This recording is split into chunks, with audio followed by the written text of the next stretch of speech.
নমস্কার বন্ধুরা, আশা করি সকলেই ভালো আছেন। আমার চ্যানেলে সবাইকে স্বাগতম। নতুন স্বাদের খোঁজে আছেন? তাহলে ট্রাই করুন বরুলি মাছের বাটি চচ্চড়ি। দেখতে সিম্পল কিন্তু টেস্ট হবে একদম দারুণ। তাহলে আর দেরি না করে ঝটপট রেসিপিটি শুরু করি।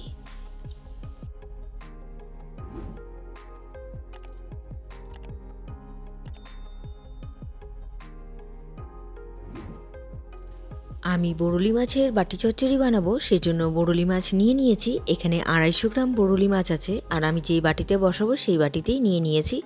আর বরুলি মাছটা কেটে ধুয়ে পরিষ্কার করে নিয়েছি। এবার এর মধ্যে দিয়ে দিয়েছি পেঁয়াজ কুচি, টমেটো কুচি, কাঁচা লঙ্কা কুচি, দিয়ে দিলাম রসুন কুচি আর আদা কুচি।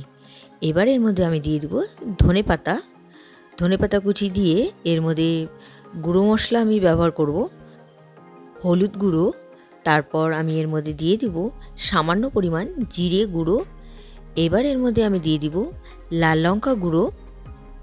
লাল লঙ্কার গুঁড়ো অত বেশি আমি দেব না, যেহেতু এখানে কাঁচা লঙ্কা ব্যবহার করেছি। আর দিয়ে দিলাম ধনে গুঁড়ো, কাশ্মীরি লঙ্কার গুঁড়ো, আর শেষে দিয়ে দিচ্ছি এর মধ্যে নুন। এবার কাঁচা সর্ষের তেল দিয়ে আমি হাতে একটু মেখে নেব। 1 চামচের মতো সর্ষের তেল দিয়ে আমি হাতে মেখে নিলাম। আর মেখে নেওয়া হয়ে গিয়েছে। এবার হাতে কষে খুব সামান্য পরিমাণ জল দিলাম, একদমই না দেওয়ার মতনই, যেহেতু টমেটো থেকে জল বেরাবে সেই জন্য একেবারেই জল দেওয়া যাবে না। আর এখানে আমি দিয়ে দিলাম সর্ষের তেল। এবার ঢাকা দিয়ে দিলাম। একটি পাত্র বসিয়ে দিয়েছি জল দিয়ে, তার মধ্যে একটি স্ট্যান্ড বসিয়ে দিয়েছি। জল কিন্তু খুব বেশি দিইনি, টিফিন বক্সটার নিচটা একটু টাচ করলেই হয়ে যাবে। এবার গ্যাসের ফ্লেমটা বাড়িয়ে দিয়ে আমি ঢাকা দিয়ে দিলাম। আমি 15 থেকে 20 মিনিটের মতো ঢাকা দিয়ে রান্না করেছি। 15 থেকে 20 মিনিট হয়ে গিয়েছে, আমি গ্যাসটা অফ করে দিয়েছি। আর টিফিন বক্সটা ঠান্ডাও হয়ে গিয়েছে। এবার আপনাদেরকে আমি খুলে দেখাচ্ছি। দেখুন, খুব সুন্দরভাবে তৈরি হয়ে গিয়েছে।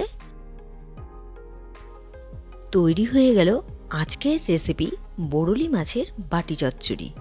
এই রেসিপিটি গরম গরম ভাতের সাথে একেবারে জমে যাবে। আজকের এই রেসিপিটি আপনাদের কেমন লেগেছে অবশ্যই কমেন্ট করে জানাবেন। রেসিপিটি যদি আপনাদের ভালো লেগে থাকে তাহলে ট্রাই করার অনুরোধ রইল। আর ভিডিওটি ভালো লাগলে like, comment, share and subscribe করতে ভুলবেন না। বাই।